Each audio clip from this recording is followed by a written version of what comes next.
Join me, will you, as I bring you magic tales, legends and myths from faraway lands and ancient forgotten times, like the early 2000s. In a time we were listening to Sum 41, Linkin Park and I Know Dabari. Mohawks and spiky hair were all the rage. Nobody would have one today. In my town you could see passing by tuned Fiat Punto and Citroën Saxo. Hatsune Miku was stealing Plato's world of ideas. And of course everybody was going crazy for Pokémon. Greetings and SurroundEdByFreaks, and today I will act a bit like a grandpa and tell you stories of the good old times. If you're having a deja vu, don't worry, you're not going crazy, I think. I already recorded this video in 2021, but it got blocked in certain areas due to the soundtrack that I put under my speech. I could have changed the music, but I would have deleted my voice, and therefore I just chose to reshoot it. So where to begin? Pokémon is a franchise that really united generations because it was loved in the late 90s and it's still loved today, and God, I'm old. I just noticed that I'm making a Pokémon video and I'm not wearing my Pikachu battle hat. There. But aren't you old to make Pokémon videos?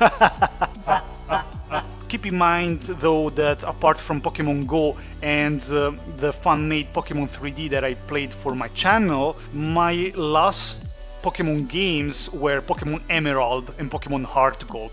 So my knowledge beyond the third generation is pretty limited. What I tell you is based mostly on personal experience of someone who grew up in a relatively small town of central Italy in the late 90s and early 2000s. You might have different legends wherever you're from. Pokémon is popular in this day and age, but back then the popularity was very different. There were less things to entertain you. You wouldn't see kids walking down the road like this. Maybe you could catch them walking down the road holding one of these, trying to play catching a certain light because otherwise you couldn't see anything. But the fact is that internet was primitive, there were no social medias, most of websites were in English, which obviously kids around here didn't speak. And only few people had a decent knowledge on how video games technology and informatics worked, and therefore all of this contributed to the rise of the Pokémon legends. Of course, legends weren't only about Pokémon. Who remembers Dragon Ball AF? Some kids swore it was true. I guess you could divide them in three categories: myths, glitches and creepypasta. Myths and glitches are somewhat related and some of them are based on true facts. But I won't talk about creepypastas because they're basically 100% made up and much more modern. Stuff like Pokémon Lost Silver or the Lavender Town Syndrome, they belong to the internet era. We absolutely didn't know them back then, they didn't exist. They're just dirty pretenders! Let's start with the first generation games, Pokémon Blue, Pokémon Red and Pokémon Yellow. How could you not start with none other than the legendary Mew? Every Pokémon fan knew about the existence of the legendary Mew, from the anime, the movie and the card game, but there was no way to catch it in first generation games. Professor Oak says in the first generation games that there are only 150 Pokémon, but Mew wasn't one of them. You could complete the Pokédex without catching Mew. This already was suspicious because most players knew of the existence of Mew. Mew was a secret Pokémon in the first generation games, the number 151.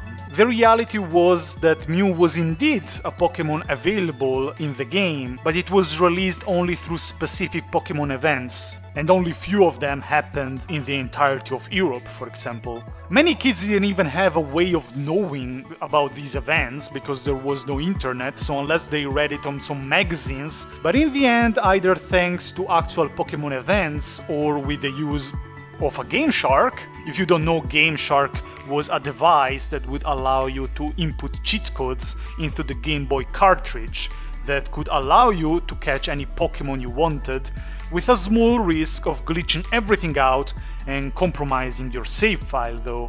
Some kids started having Mew in their team, and that was the confirmation for everybody else that there was a way to get Mew in the game. And here we go with the legends, starting from the generic ones like catch every Pokémon of the Pokédex or defeat the league 100 times and you will get Mew, trust me.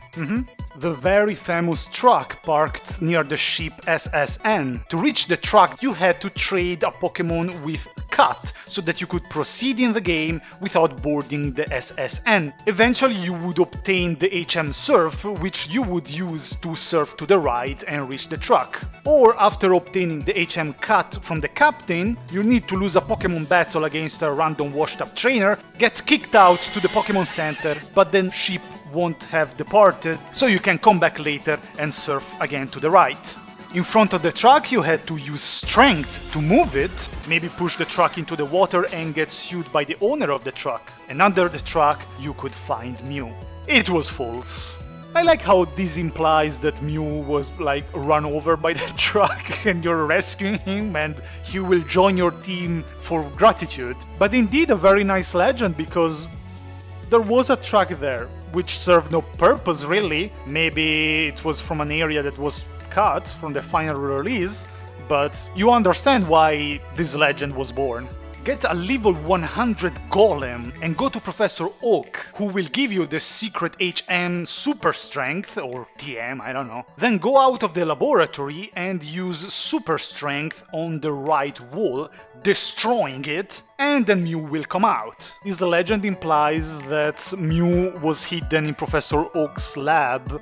You don't see it if you look inside, but you have to destroy half of the lab for Mew to come out. Get wrecked, Professor Oak. That's what you get for scamming everybody with empty Pokédex. Eventually later someone, and I really wonder who, discovered that there was a way to catch Mew in first generation games with a glitch. You need to not have defeated two particular trainers. You get in the line of sight of one of them and then you press start and immediately fly away before he can actually challenge you. You go to Vermillion City, you go north, you find the other trainer, you defeat him, you fly to Lavender Town, you go to the left, and a wild Mew will appear. And this, I know it sounds absurd, but it's a legit glitch that works to get Mew in the first generation games. It's either this, Game Shark, or traveling back in time to a Pokemon event of 2000. If you manage to do so, bring me with you. Mew is considered the ancestor of all Pokemon. The legends on how to catch Mew are basically the ancestors of every Pokemon legend. Every other legend that came after the Mew legend had as a base, well, Mew was a secret in first generation games. What if there is another legend that is true? But more mysterious was the legendary entity, MissingNo. Ooh. First of all, if you speak English, you could get a hint from the name MissingNo and understand that it's a missing number. It's a glitch, but we didn't speak English back then. So for us, MissingNo, which many of us called MissingNo, was just a random name. MissingNo is an actual glitch, and I believe it can happen for different reasons. But the most famous one involves the old man who teaches you how to catch Pokémon in Vermillion City. After he showed you how to catch Pokémon, you fly to Cinnabar Island. The particular thing about Cinnabar Island, which in my language is translated into Cinnamon Island, is that the developers made a mistake while programming it. Theoretically, every zone in Pokémon overrides certain data from the previous zone. Therefore, in every different zone you find different Pokémon. But not in Cinnabar Island. I guess there's an error in the code. If you go to Cinnabar Island and you start surfing around, to put it simply, the game doesn't override completely the data from the battle involving the old man in Vermillion City. And this will cause a glitch. The game will try to spawn a Pokémon that doesn't exist. To make it super easy, because I'm not a developer, if the code says 151, the game will spawn Mew, because Mew is the Pokémon 151. But if the code said 154, the game can't spawn the Pokémon number 154 because there was no Pokémon 154 back then. Basically, MissingNo is some sort of a placeholder for a bug. maybe a way to prevent the game from crashing. By avoiding a crash, the game keeps going, and theoretically, if you just run away, nothing really happens. The problem starts if you actually catch MissingNo, and the glitches are rather permanent. They won't usually prevent you from continuing the game, but if you don't want your game to be glitched anymore, you need to delete your save file and restart the game. Large size, oof. For us, MissingNo was rather ominous and creepy. Also had different sprites. It could appear as one of the ghosts from Lavender Town, but mostly it was just this glitched mess. And if you went to look into his details, his Pokemon type is Bird, which doesn't exist because even bird Pokemon are flying type, they're not bird type. The legends on how to meet MissingNo were various, and they often involved the Cinnabar Island, rightfully so. But the reality was that since it was a glitch and not an actual Pokemon, it would only kinda glitch your game up. Even though the legend said, oh, MissingNo was an insanely strong Pokemon, that it was a Pokemon that was able to surpass level 100 or make your other Pokemon surpass level 100. You understand why people wanted to obtain it. This is the second legend that actually had a base of truth. MissingNo existed, you could find it, you could catch it. You shouldn't though. But these two aren't the only legends on secret Pokemon in the first generation games. I'm talking about the Pokégods. Pokégods were a group of legendary Pokemon said that you could find in first generation games, but they were hidden, much like Mew and MissingNo, who were at times included in the Pokégods group. Some Pokégods were the first second generation Pokémon that were revealed early in Japan, like Marill or Ampharos. Then there was the second generation legendary Pokémon Ho-Oh, which Ash actually sees in the first episode of the Pokémon anime because he's a lucky bitch. Of course, it wasn't a Pokémon available in first generation games, but it was kinda plausible that it could have been a secret one like Mew. Togepi was another Pokemon that was considered a Pokégod, as well as Mew3, which was Mewtwo with armor while he was fighting for Giovanni. Or Venustoise, which was a mock fusion between Venusaur and Blastoise that appear once in an anime episode. After all, many didn't know about the future existence of second generation Pokemon, and therefore you could just find an image of Marill named Peekaboo to believe that it was a Pokégod and a very powerful Pokemon. Many were ignorant about software that could manipulate pictures. Other Pokégods instead were 100% made up, like these people. Notice how all the Pokégods images are fake Pokédex entries. That's because they were for the vast majority created by a website in the late 90s and early 2000s called The Pokémon Factory. There is a nice interview with one old member of the Pokémon Factory on Johto Times, amazing name by the way, in which he explains that it was a website used to showcase some cool fake Pokémon ideas, sprites and Pokédex entries, but they were not responsible for the spread of the Pokégods rumor. That was up to kids. Methods of catching them varied a lot. Many of them, as usual, involved catching 150 Pokémon or defeating the league 100 times, but the most famous one was through Bill's secret garden. FBI, open up! And no, Bill wasn't planting anything illegal in his secret garden, thank you for asking. Bill was the scientist or programmer who created the Pokemon box system in which you could deposit your Pokemon. He used to live in the Sea Cottage north of Cerulean City. It was a well-known fact that Bill traveled a lot and was a person who met many exotic Pokemon during his travels. So this fact, combined with this, a barely noticeable empty space behind his house, gave birth to the legend of Bill's secret garden. Fake Pokemon sprites that you believe, plus Bill traveling and seeing exotic Pokemon, plus empty space behind Bill's house, there you go, Bill's secret garden. If you could gain access to Bill's secret garden, you could finally catch all those Pokégods. The problem was, how? How to convince Bill? Apart from using brute force. The requirements, according to the legends, were once again, beat the league 100 times, collect 150 Pokemon, also some more peculiar ones.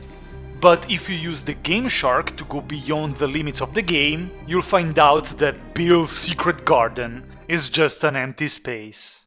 Anticlimactic, huh? Bill's secret garden, I think it's fitting for us to talk about the forbidden grass. I was informed of this myth by my cousin when we were little, actually. Take a look at Pallet Town, the starting city. There is the sea to the south, the route to Vermillion City to the north, and some grass fields to the side. You can't access the grass on the sides because there are fences, barriers, whatever they are, but they used to say that there was a way to access that forbidden weed grass. Guess how? 100 times the Pokemon League or 150 Pokemon. And after that, Professor Oak would grant you access to the Forbidden Grass, where you could catch the Kanto starters and Pokemon higher level than 100. Another method required you to use Dig in Cerulean City's gym for whatever reason behind Misty. But if you ask me, that's just an excuse to check out that ass. Stop! You violated the law! Other than that, it's no doubt that whoever made this legend had already access to some good forbidden grass. Then there's the old man of Vermillion City. He belongs to both first generation and second generation games, because he's still there. To this day, he's still there. He's trapped in a limbo, condemned to build a house forever. If you talk to him, he will say something along the lines of, "My Machop is stomping the ground and making it ready for construction, but I have no money to start the project." But the project never starts, not even in gold, silver or crystal. Yeah, I know what you're up to, undercover Yakuza agent. This is a myth that I actually believed while I was playing Pokemon Gold, because he was kinda out of place and his problem seemed a specific one, and the myth wanted that in order to help him, you needed the maximum amount of money, or a level 100 Machamp to help with the construction. But nothing helped. He would just stand there forever. They used to say that if you were able to help the old man with the project, he would build for you a personal Pokemon gym, and you would become the gym leader, meaning that the other gym of Vermillion City, the Lieutenant Surge one, would be closed down. And that would be quite fitting, because as we know, Lieutenant Surge is American, from our world, maybe an illegal immigrant of the Pokemon world, who would get kicked out by yours truly, the new gym leader of Vermillion. Talking about the maximum amount of money, a myth suggested that you could buy one of the cities of Kanto and you would become either the gym leader or the mayor, and you could rearrange the buildings around the map as you saw fit, all without asking for the opinion of the citizens. Sounds more like I became the dictator of that city. Di terra, di mare, dell'aria. And here we come to the last tale, the last legend I have for you on first generation games. We, the kids in Italy, used to call it, translated literally, the Island of the Numbers. Some refer to it with the City of the Numbers, but in English it's called GlitchxCity. I much prefer our name to it, it sounds much more legendary. And even if you would have told us about GlitchxCity, we didn't even know what a glitch was. Maybe if you could speak English, you could have understood that it was in fact a bug, but we didn't, so we thought the Island of the Numbers was an actual secret location that you could reach. I remember kids describing it as a city with numbers in the sky, and I was thinking, what do you mean you can't see the sky while playing Pokemon? How can you see numbers in the sky? I don't think you'll understand me when I tell you that this was the holy grail for Pokémon players. El Dorado, the Fountain of Youth, the land of Presbyter Johannes. They were nothing compared to the Island of the Numbers. So far, two of the legends that I told you had a fundament of truth, Mew and MissingNo. This is the third one. So did GlitchxCity exist? Yes, and you could get there. But did GlitchxCity hide the legends we were told about? No, the legends about it were many. The majority on how to get there, the minority on what to do once you get there. Usually the how to get there legends involve the Safari Zone near Fuchsia City. Some used to swear that they witnessed friends get into GlitchxCity after doing some weird stuff around the Safari Zone. It was a combination of talking to the Guardian multiple times, turning the game off and on, or looping around the Safari Zone building 10 times. A passage would open, leading to an intricate labyrinth of water and ledges that you needed to navigate with various HMs like Surf, Strength, Cut, and there was a way to get stuck in there, which would force you to turn the game off and start the whole procedure from the beginning. I remember once one kid told me that in this sort of labyrinth you could find a house containing an old woman and her drowsy, level 167. If you had Pokemon level 100 in your team, you could strike a deal with this woman regarding one of your level 100 Pokemon. She would bring it back to level 5, but when you would train it back, it could surpass level 100. I never believed the story. I wasn't sure about the existence of the Island of the Numbers for a long time. I actually thought it was just a legend. Turns out you can actually get there. You can find the method online. Of course, it only works on actual cartridges, not on emulators. Basically, you need to enter the Safari Zone, then attempt to leave, but then when confronted with a question, you have to refuse and remain in the Safari Zone. Save the game, restart. Some say that you need to switch the Game Boy off before you are supposed to do so. When confronting again the Safari Zone Guardian, he will ask you if you want to enter the Safari Zone, even though you're already in the Safari Zone. Pretty spooky, huh? You refuse once again and you are sent back to Fuchsia City, but the game is still counting your limited amount of steps inside the Safari Zone, and when the counter reaches 0, you will be teleported back to the Safari Zone, and once you're out, you'll be in GlitchxCity.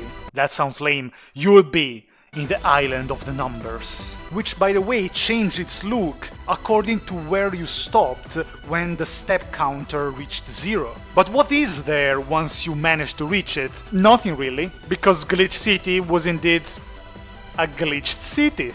There was nothing to do there. You could walk around before the game completely crashes. There were some squares of grass or water. But as far as I know, you couldn't find Pokemon there and you couldn't save the game there. Some used to say that in certain versions of GlitchxCity, you could find stairs hidden in the glitches and they would take you somewhere, I suppose. Some other legends say you could find Mew in a patch of grass. Some say that you could actually board a ship in GlitchxCity, and this ship would take you to a small island where you could catch Mew. Ironically, an event similar to this happened in Generation 3.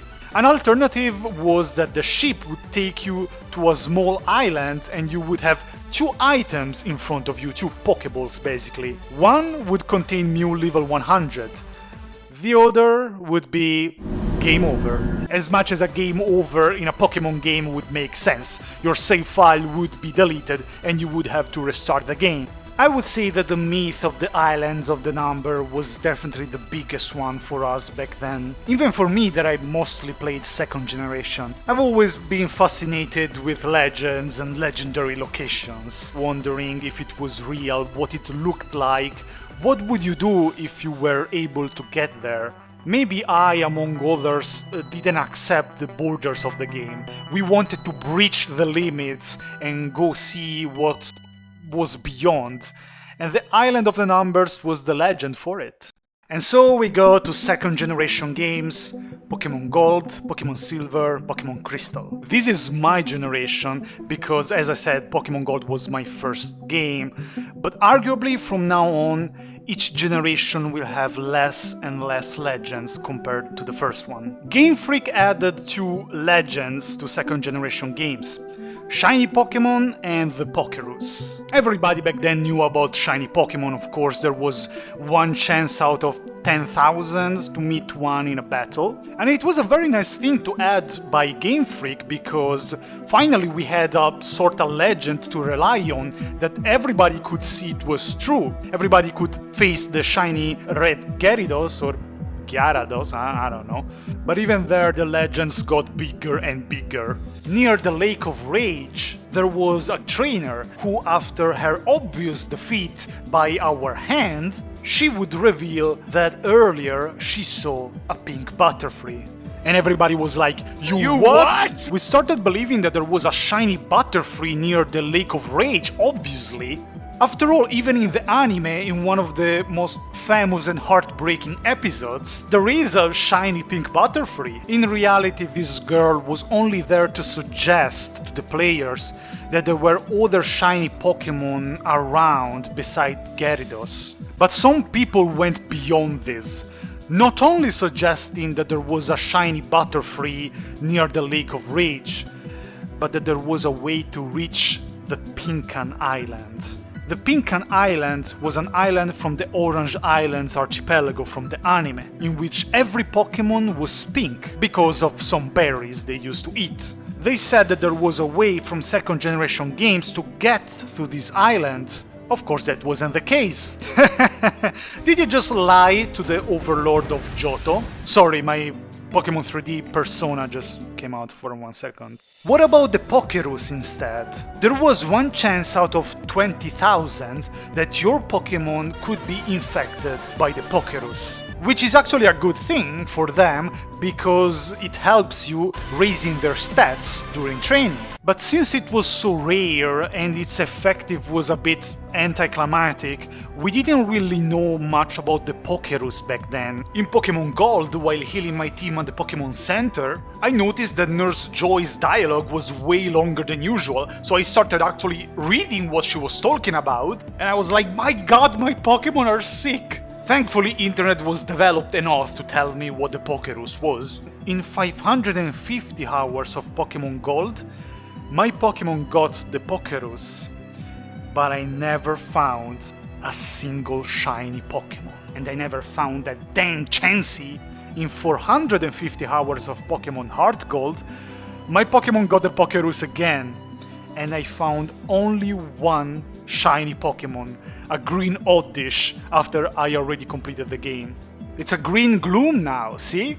Look at this absolute unit. One of the legends that I wish the most was true was the possibility of visiting the Orange Islands archipelago in second generation games, including Pinkan Island. According to the myth, after exploring the entirety of Johto and Kanto, and after beating the league 100 times, of course, Professor Oak would call you and tell you something like, "Oh, Johto and Kanto don't have any more secrets for you. Time to embark to a new adventure." And he would give you a ticket for a ferry that would bring you to the Orange Islands. That would have been the only thing Professor Oak did in his life besides giving you empty Pokédex. Back then we didn't realize that this was basically impossible. Game Freak was barely able to fit 2 regions in one game, and even then it had to cut quite a lot of content from Kanto. So no way that a 3rd region could fit in the cartridge. Plus, if the Orange Islands were actually in second generation games, they would have been massively advertised. It makes no sense to hide a whole region behind a secret wall. I would have loved the game on the Orange Islands. The only one we got was the Spanish hack-ROM Pokémon Naranja to play on Visual Boy Advance, which I remember was unfinished but very nice. And since Game Freak couldn't fit the entirety of Kanto in second generation games, those various Kanto locations present in first generation that you could access to, but that were closed off in second generation, well, we wondered about them. the Sylph Company, Cinnabar Island, the collapsed Cerulean Cave, among others. Various theories on how to unlock those places. I remember asking my friends when is that the Sylph Company will open. But of course the biggest one was Cerulean Cave, where Mewtwo is located in first generation. Many were wondering if there was a way to catch Mewtwo anyway, but no, there was no way, no matter how many times you defeated the League or how many Pokémon you caught. I have to say though, the second generation endgame in Kanto, with many places empty or closed, has always felt very eerie. And then there was one myth that I find rather disturbing. Some said that in Goldenrod City, if you were to cross the railway on your bike for a certain amount of times, usually 50 or 100, the train would pass and you would die. Your save file would be deleted and you had to restart the game. But nobody actually used to believe this story, nobody was dumb enough. Even though I must admit that the first time that I went to Goldenrod City, I did wonder, isn't it dangerous to just cross the railway? Another very cool myth from second generation games is that you could actually join Team Rocket. In the remakes Heart Gold and Soul Silver, you can do that. You can join Team Rocket for a brief amount of time. You're actually just dressing up as a Team Rocket member trying to infiltrate their ranks. I did that as well in my Pokémon 3D playthrough when I enlisted Team Rocket to conquer Johto and Kanto. Silence, I'm not delusional. But in Heart Gold I liked going around and talking to NPCs and they would be like, oh no, Team Rocket is here. Or the single Team Rocket member in Cerulean City would say, we could use someone like you in our organization. It was a bit suspicious that he would kinda ask you that, but yeah, very improbable. In second generation there was also the glitch that would allow you to clone your Pokémon and items using the Pokémon Center's PC, which was true, I used to do it. There was still the old man in Vermillion City, not built in the house.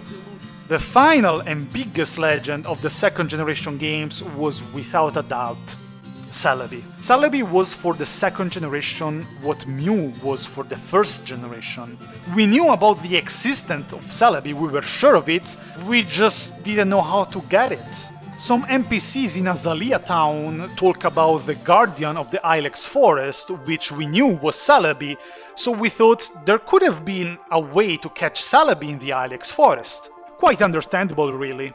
The most popular theories were cross the Ilex forest back and forth 100 times. Sometimes this included without using the bike or without rappels. Or walk around his little shrine for 1 hour. What? Celebi would get pissed off, rightfully so, and come out to fight you. Some said Professor Oak would eventually give you the GS ball that Ash received in the anime, probably after achieving something like defeating the League 100 times or completing the Pokédex. But the most famous theory involved a level 100 Meganium with the attack Sweet Scent.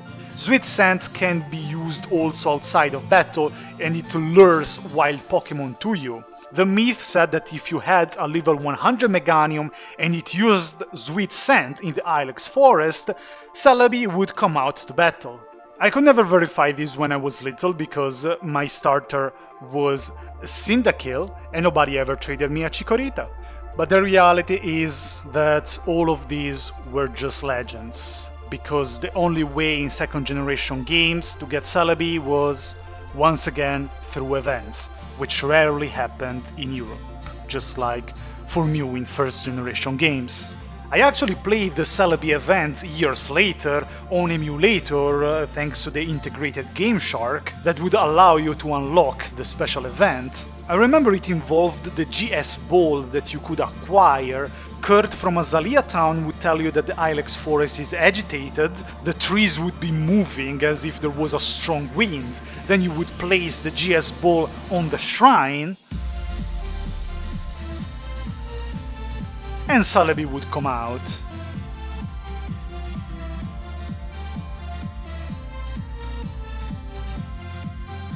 Celebi was the Pokémon of time travel and regeneration, so I thought it would have been fitting for me to play that event on emulator for New Year's Eve of I don't know, the Holy Roman Empire was still standing, I asked Celebi to come pick me up, to travel through time so I would be forever young, but to this day I'm still waiting for him. And here ends the legends that I'm aware of from second generation. Now, I'm much less of an expert on third generation games. I've played Emerald, but not that extensively. One thing I fondly remember was the Mirage Island. This wasn't a made up legend, this was real, you could actually get to it, but it felt like a legend. A legend that at least had some NPCs talking about it, so you could kinda count on it. You had NPCs in Pacific Log Town who were talking about it. According to the day and the Pokemon that you had in your team, there was one chance out of 10,000 that you could reach Mirage Island. An old man in Pacific Log Town would tell you most of the times, "Oh, I can't see Mirage Islands today." But we were all waiting for that magic day in which the NPC would say, "Oh, it's Mirage Island over there." But unfortunately, as usual, the official legend had an anticlimactic ending compared to the absurdity of the made-up legend. On Mirage Island you could catch Wineout, and that's it.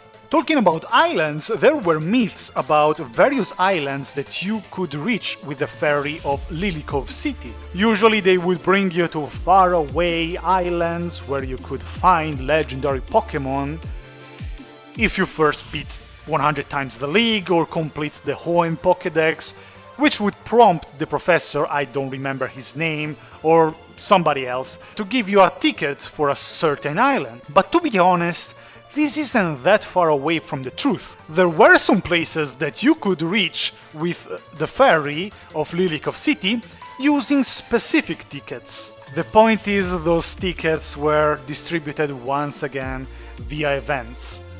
Mostly only for Pokemon Emerald, and some of those events didn't even ever happen in Europe. You could go to Birth Island for Deoxys, Southern Island for Latios and Latias. Southern Island was, by the way, the name of the Pokemon forum I used to be on back in the days, also talking about Pokemon Legends with the fellow members. I'm old.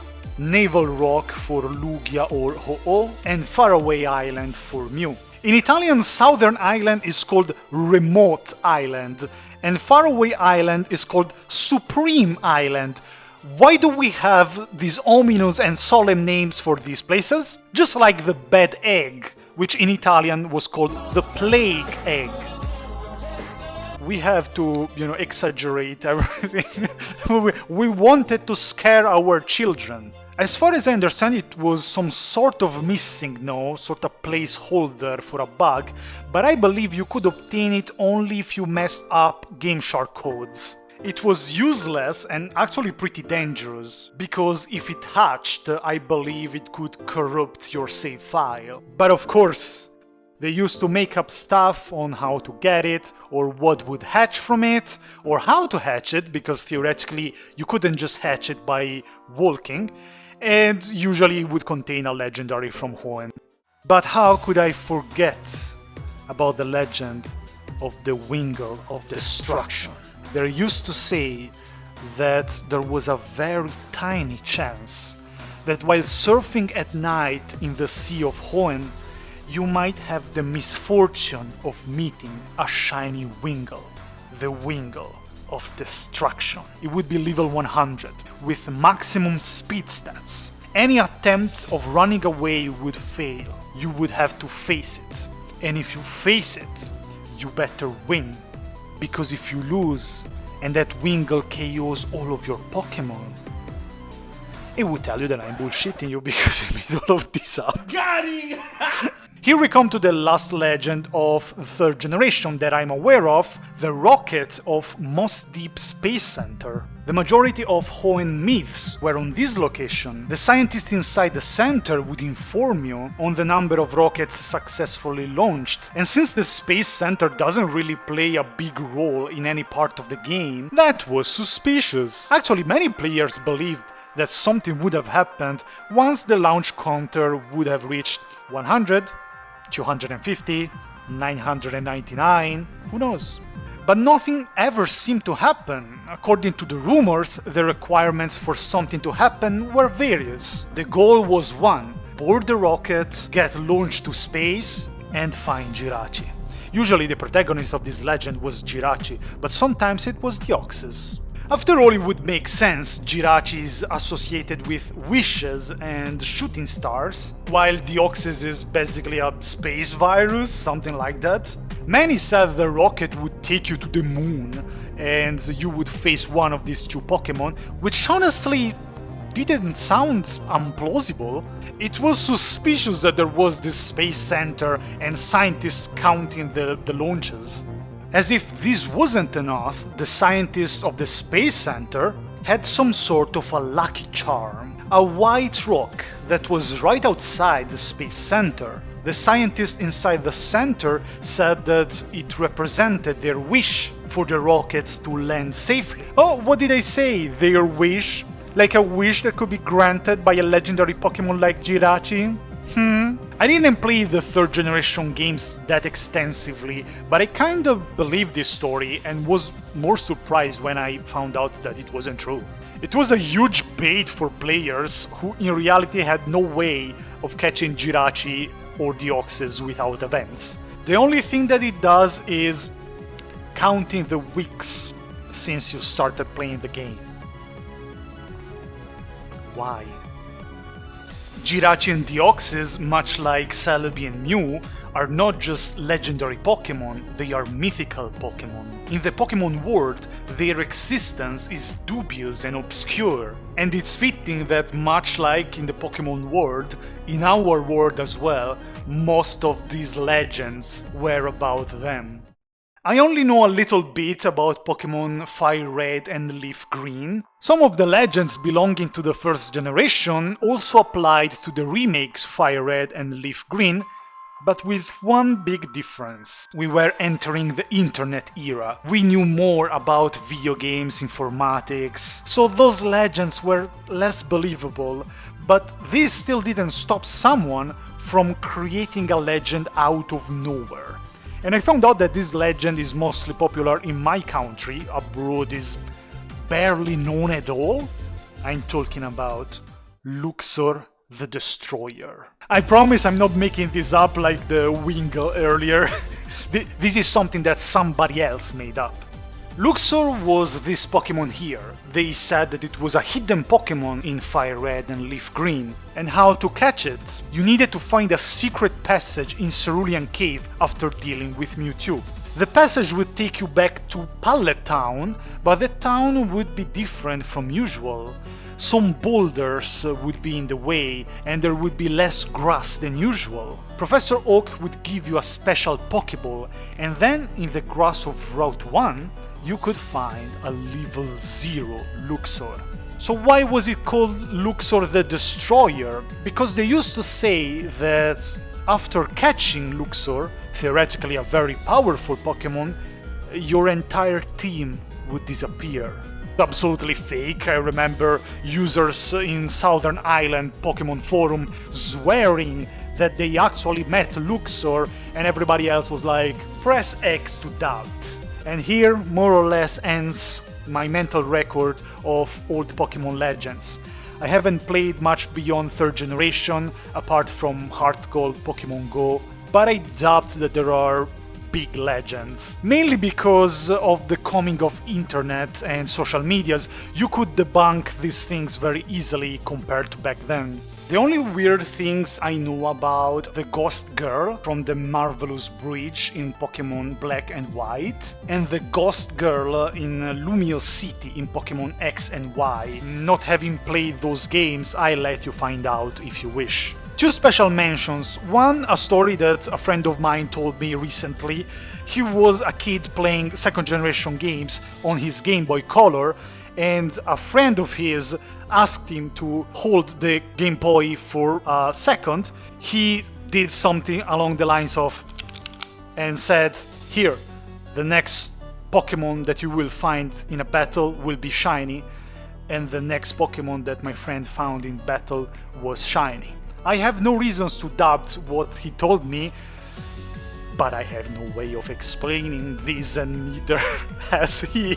So I don't know, there are still Pokemon Legends around. Another special mention goes to the Pokemon Mystery Dungeon games. One of the reasons I love them, apart from the story, the characters, the settings, not so much the gameplay, is that even though I've never heard myths on the Pokemon Mystery Dungeon games, it truly felt like the Pokemon NPCs knew about rumors and myths on legendary Pokemon and legendary locations. And that was so amazing. Oh, I've heard that in the underwater dungeon resides the Guardian of the Sea. So in every dungeon with badass soundtrack, there was the question, will I meet a legendary Pokemon? Will there be secrets in this dungeon? And it was very nice looking at Pokemon Legends through a Pokemon point of view, instead of a trainer point of view. Man, Pokemon Mystery Dungeon was just amazing.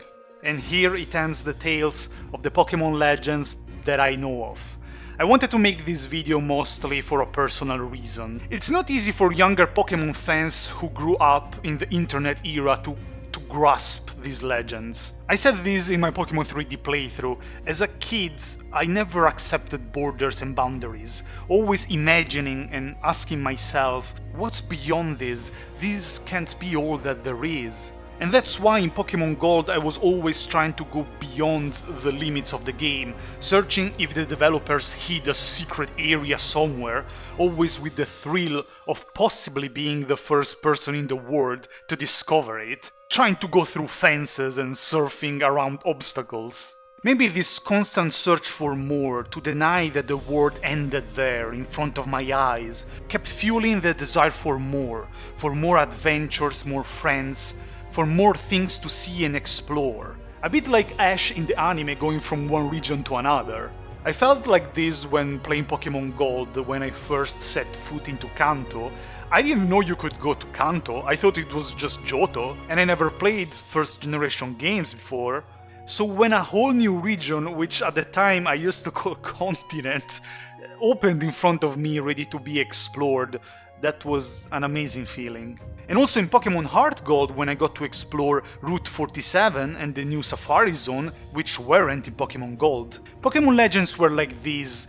They made us dream and wonder the existence of legendary Pokemon and legendary places, and give us a big sense of freedom through this huge, amazing lands to explore. And the Pokemon world is perfect for this, with games like Mystery Dungeon, or with the movies. The first one with Mew and Mewtwo, or the second one with Lugia and the 3 legendary birds.